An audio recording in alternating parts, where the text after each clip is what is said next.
مرحبا.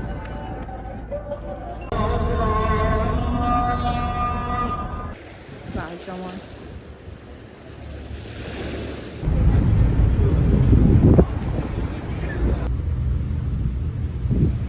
البيوت بعض البيوت تجنن. هاي تحسوها شو يصيحوا لهم ذولا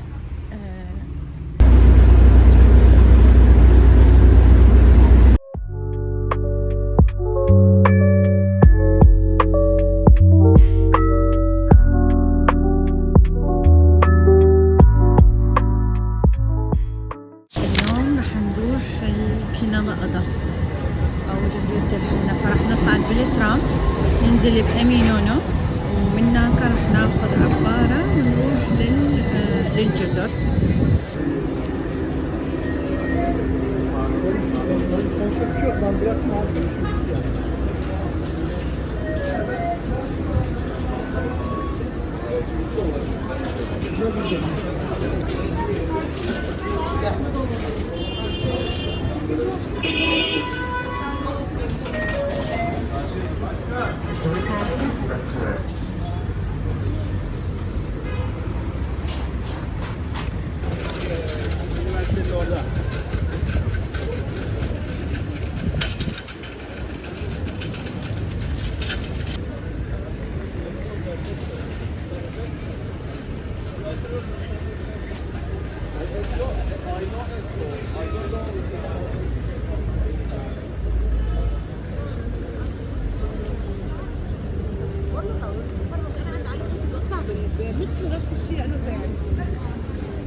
كملنا طبعا الريوق يم حافظ مصطفى كالعادة أخذنا بريك. هذا الجامع اللي صاير يم أمينونو. راح نعبر للسايد الثاني وراح ناخذ محطة شنو، راح ناخذ عبارة نروح الكنالة أدا. كم محطة وننزل. يا آخر محطة بالجزر تصير الجزر الأميرات، آخر محطة في حال تروحون جزر الأميرات. وبالنسبة للكنالة أدا أعتقد لو الثانية لو الثالثة، فراح نروح هسه نروح ناخذ تيكت لها. أشوفكم الطريقة، يعني ما أحلى شي صراحة بس اسمه الطريقة. شوفوا حتى ما نعبر الشارع ويصير هواية، راح ننزل هذا النفق ونطلع بالجهة الثانية من يم اللي يبيعون الساندويتش البلك اكمك مال السمك. من هناك راح نصعد وناخذ عبارة للجزيرة.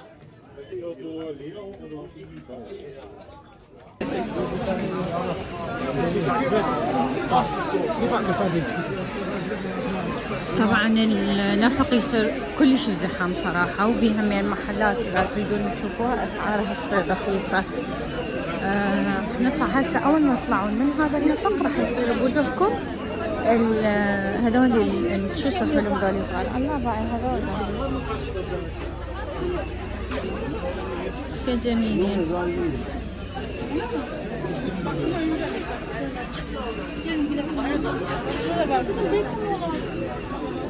هلا ايش راح نسوي احنا؟ راح نطلع من هناك، نطلع مقابل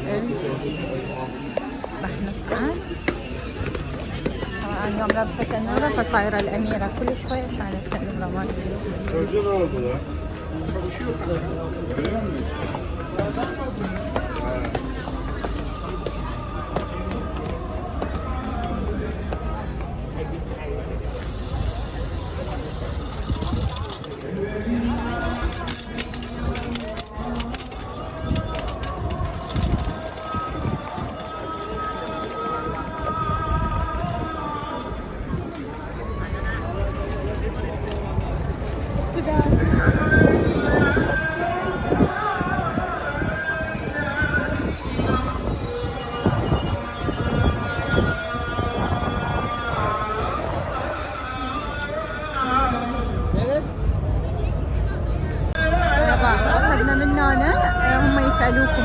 تاخذون تور هنا، وهنا تاخذون هاي مكتوب أضلات. أخذنا البطاقة هسه وراح نصعد، بس لازم نشوف الوقت أي وقت. أنا بقى شكرا جدا.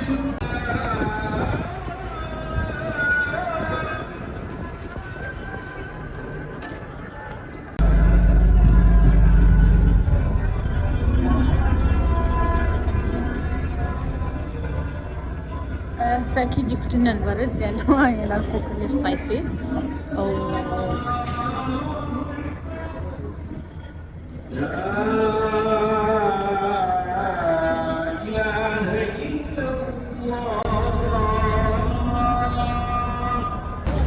طبعا هسه طلع انه الكنالة اذار حتكون اول وحدة، اول محطة، وثاني وحدة راح تكون الهيبة بأضاء، واخر وحدة هي البيوك اضاء والاميرات. فاحنا راح ننزل باول محطة، وهسه هم اصور لكم الطريق لان الطريق بالعبارة كلش حلو، و يعني بعدها من نوصل هناك هم اصور لكم. هنا كانت شمس طبعا، فجأة الدنيا غيمت، يعني ما اعرف اذا راح تمطر ولا لا، بس ما جايبين هواي. يعني انا جايبه هذا شو اسمه مالتي ولابسه نص الدم وتنوره صيفيه، فما اعرف شنو الوضع اللي حيصير. فالعباره بعدها تقريبا ربع ساعه وتمشي، فان شاء الله بس تمشي وابدي اصور لكم الطريق. وتفاجئنا فجاه انه فعلا مطرت، فعلا مطرت، وهذا اللي خايفين من عندنا. لأن ما كنا متوقعين أصلا إنه الدنيا راح تمطر صراحة. كان الصبح شمس وماكو بالوذر إنه هو أصلا أكو مطر.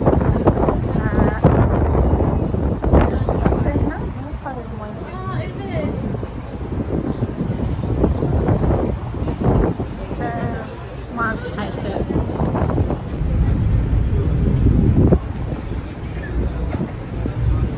المطر اللي نزل مستحيل فجأة، ما أعرف وين شلون صراحة.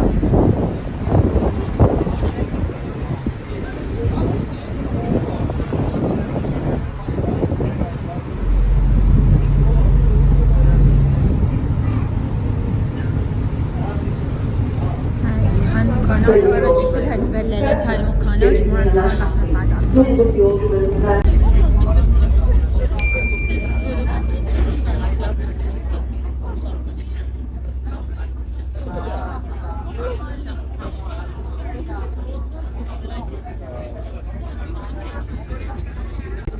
طبعا شنو الموج كلش عالي، ومدري يعني العبارة اللي بتمشي كلش تتهز.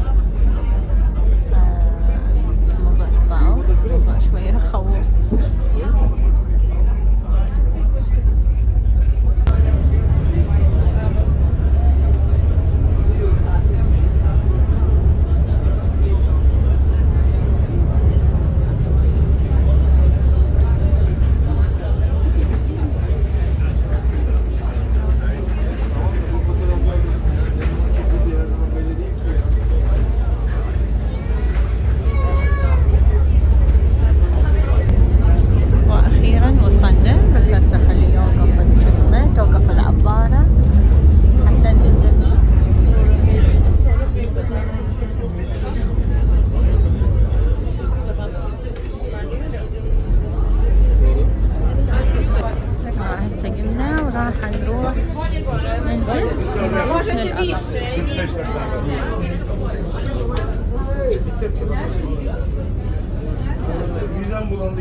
Ben de. Evet, devam edelim. أخيرا وصلنا.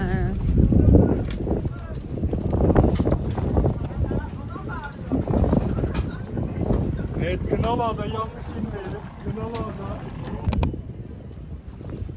جزيرة هادئة وحلوة.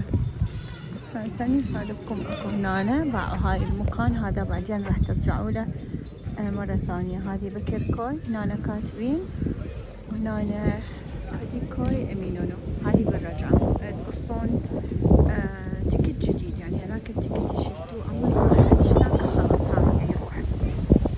سواء الهواء والجو حلو.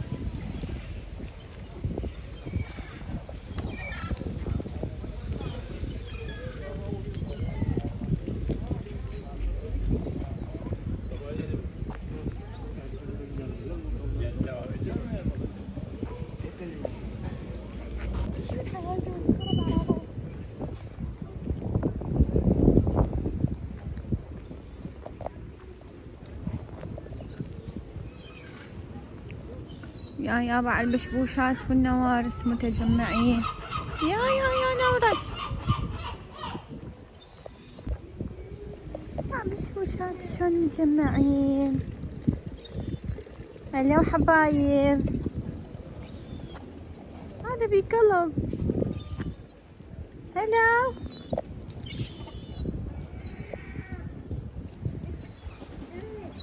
راح ناخذ هيجي جولة لطيفة. بس حبيت اني هنا الساحل مالتها. ها على فكرة خل اقول لكم هي اصلا ليش اسمها كنالة أدا. من بعيد من تشوفوها الرمل مالتها يشبهوه بانه هو الرمل مالتها يشبه الحنة، فصار اسمها كنالة أدا. بس الساحل مالتها منه يموت. انا حبيتها اكثر من هيبلي أدا. شو تقول الاستاذ سيدي؟ اي احلى احلى. وهاي بهيجي فايبس حلوه تحسيها. وهاي بشبوشه تخبط. والبشبوشه بعدنا مع الشباك جوها عوعو. شوفيهم اليوم. وينه كلوبو؟ هاي كلوبو. والله دا يكون علينا سيطشرنا بالله. بس انا حبيت هنا كلش حلو. يعني حتى ممكن اللي يجون صيف اعتقد راح يصير المكان كلش اوكي للسباحه. بس هسه شويه على مود الجو، بس كلش حلو. وشوية الموج قلت لكم اليوم عالي، فالوضع اصلا مو احسن شي بالنسبة احد ينزل بحر، واكيد المي حيكون كلش بارد. بس البيوت والفايبس هذه تجنن. يعني اني كلش معجبة بيها. كلش انعجبت بيها الجزيرة. اي حتى اذا حارة هاي تحسوها شو يصيحوا لهم ذولا هوليوود ستايل.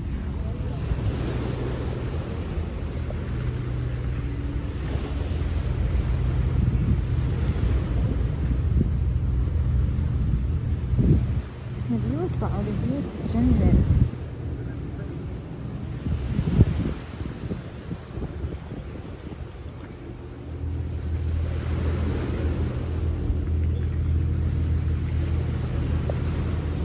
يعني وعواني يمكن جاية 10 مرات اسطنبول، بس للأسف ولا مرة جاية الكنالة أدا. اسمع الجمال. يعني الجزيرة ما شاء الله كلش حلوة وهادئة وحلوة. يعني أنا صراحة أحسها حتى أحلى من جزر الأميرات. يعني اللي يحب يجي خليه يجي بالكنالة أدا أحلى.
بس باعوا فرق المنظر. هنا اكو غيوم زين على الفرق. هذه هنا لنا باعوا الجو شلون يجنن، وباعوا منا شلون مغيمة. مستحيل ما شاء الله المنظر. مستحيل ما شاء الله.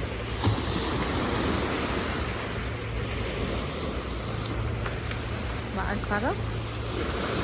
سبحان الله. هنا أنا أصلا أكو قائمة أعتقد هم راح تنطر الجوز. نروح نكمل جولة.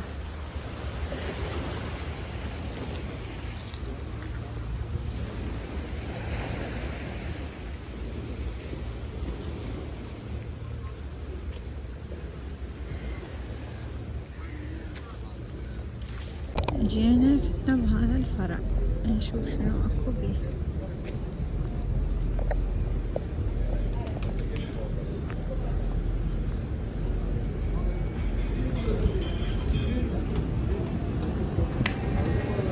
طبعا هنا ماكو سيارات واحصنة هم اكيد ماكو يستخدمون بس هذه.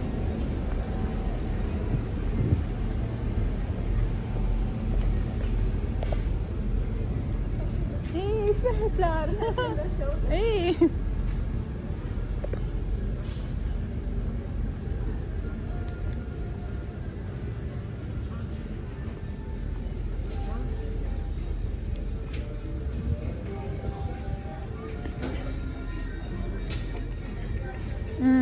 لو موت ما اصعد من هنا.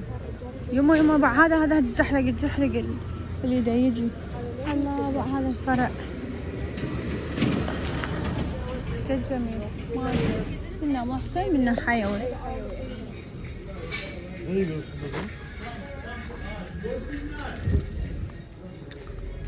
طبعا نقول لهم بالله كبار هم. هاي لنا العجايز مال القضا. يواش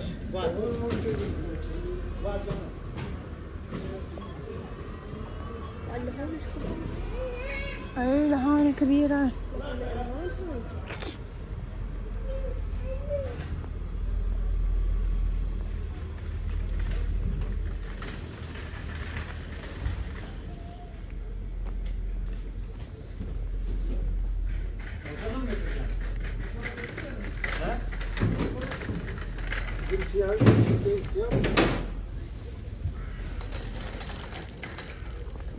رجعنا افترينا من هناك وراح نرجع الى نفس المكان بالبداية حتى نقعد بمطعم بيفيو.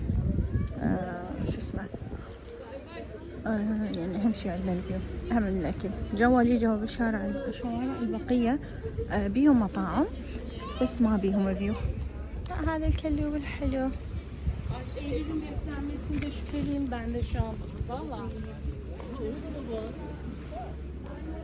هذه اوقات لا بس هاي تروح بوسطنجي تروح خلفات الدنيا. اي يعني تبغى مكتوب وش هاي لابسة كل تنور كم صيفة. الله مع أحباب الله وش يقمزون. أكيد لا كم خطية. بالأخير اختارينا هذا المطعم يعني ما بي فيو دايركت على البحر بس راح نفوت ونقعد هنا حتى أشوف لكم إياه وأشوفكم هم المنيو. هسه أرجع أخليكم الأسعار مالته بس كلش حلو. راح نقعد هناك. أي هذا المطعم هو أسعاره شوية غالية تعتبر بس موجود هذاك وواحد ثاني. خلينا نختار نشوف شنو راح نجيب ونسوي لكم بعدين. أنا عجبني السمك.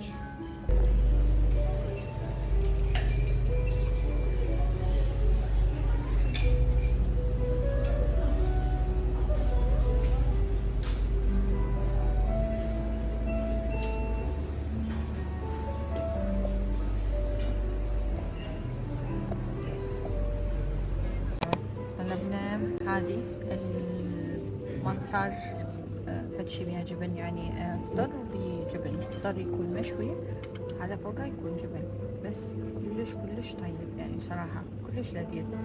فشو اسمه هاي جبناي ترى خليجي. وزينب اخذت هذا كبد مشوي. فيعني نشوف شلون هم يطلع. هم نعطيكم تقييم فوق الكفتة مالتي تجي حتى نقيم كله. نعم. اجت هي انا طلبت الكفتة طيبة عادي يعني كفتة طبيعية يعني مو طيبة او شيء لطيفة. وبالنسبة للزينب كانت طيبة بس والله فنستمتع بالأجواء الجميلة نكمل الأكل وراها نشوف شو ممكن نرجع. بعد ما كملنا الأكل رحنا أخذنا لقمة أو داطلي أو ما أعرف شنو تسموه. أصلا هسه الموعد مال العبارة المفروض تجي بال5:17 فالمفروض هسه تكون جاية فراح نروح نمشي إن شاء الله ما تفوتنا. لأن إذا تفوتنا معناها لازم ننتظر ساعتين زايدة حتى نرجع للصندوق يعني حيكون كلش الانتظار هواية ما تسوى حرامات. ادعوا بس ما تفوتنا العبارة ونلحق. للأسف الشديد خابت آمالنا بالفشل لأنه ما لحقنا. رايحين نركض هذا يشتري داطلي هاي خلت يفيدنا داطلي. احنا نضطر ننتظر تقريبا ساعة وشوية هيك على 6 فراح ننتظر على الساعة 6 يلا نقدر نرجع للاسطنبول. فللأسف الشديد فراح نظل نفتر شوية بالجزيرة إلى أن ترجع توصل العبارة ونروح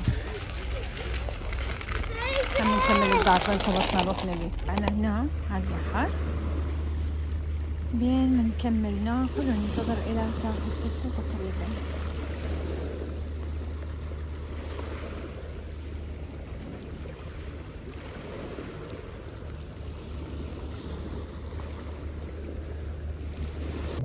شوفوا أخذنا من المحطة هسه شنو اسمها التيكت ودا ننتظر لأنه الوقت راح يكون الساعة 6 بالنسبة للعبارة اللي راح تجي فما نريد نفوتها والله لأنه فاتتنا هسه هاي قبل تقريبا ساعة. حرامات. إن شاء الله البحر يكون أوكي وبس تجي إن شاء الله العبارة نروح حتى نرجع للاسطنبول ونشوف بالليل إن شاء الله وين نروح.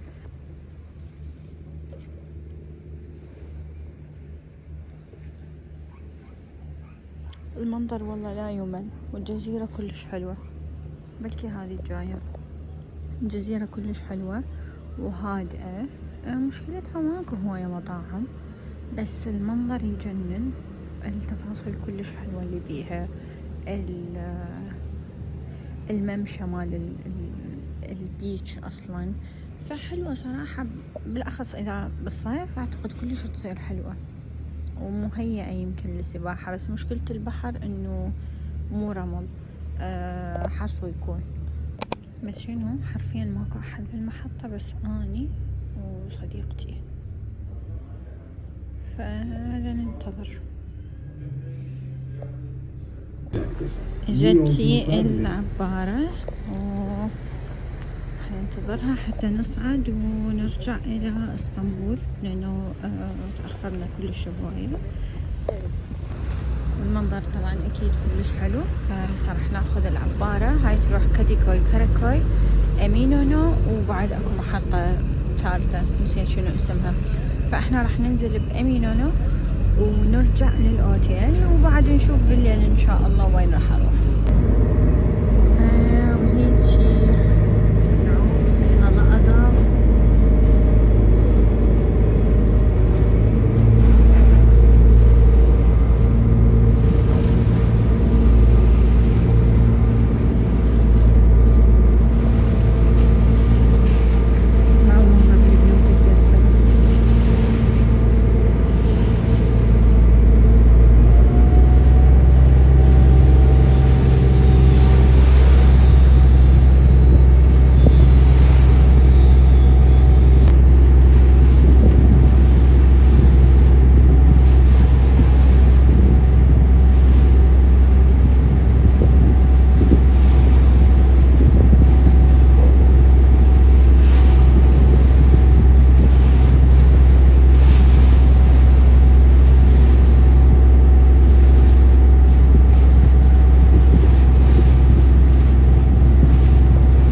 هسه وصلنا لأمينونو، نزلنا من العبارة وراح نروح ناخذ ترام T1 وننزل نروح للأوتيل.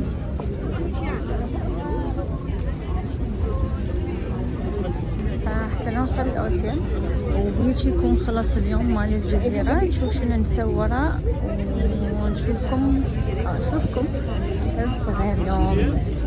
باي باي.